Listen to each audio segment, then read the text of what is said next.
Good morning friends. তো আজি আকৌ আহিলোঁ আপোনালোকৰ মাজত নতুন এটা ভিডিঅ' লৈ। তো সকলোৱে জানে যে আমাৰ অসম পুলিচৰ এপ্লাই চলি আছে। Assam police ABUB driver SI মানে বহুতখিনি পোষ্টৰ এপ্লাই চলি আছে। 16 জানুৱাৰীলৈকে চলিব। তো 16 জানুৱাৰী লাষ্ট ডেট। তো কোনে কোনে এপ্লাই কৰিলে কমেণ্ট কৰিব, আৰু কোনে কোনে কৰিম বুলি ভাবিছে তেনেহ'লে অতি সোনকালে কৰি দিব।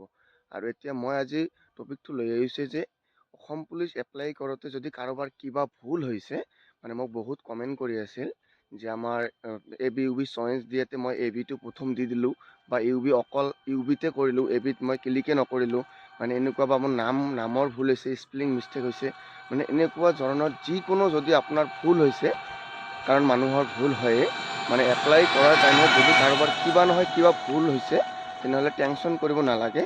এই ভুলটো আপোনালোকে শুধৰাব পাৰিব। মানে আমাৰ যেতিয়া জানুৱাৰীৰ 16 তাৰিখ মানে লাষ্ট ডেট, মানে এপ্লাইৰ ডেট গুচি যাব, 16 তাৰিখৰ পৰা 21 তাৰিখৰ ভিতৰত আপোনালোকে কাৰেকশ্যন কৰিব পাৰিব। মানে এপ্লাই শেষ হোৱাৰ পিছত 5 দিন সময় দিব সেইখিনি ভুলক শুধৰোৱাৰ কাৰণে।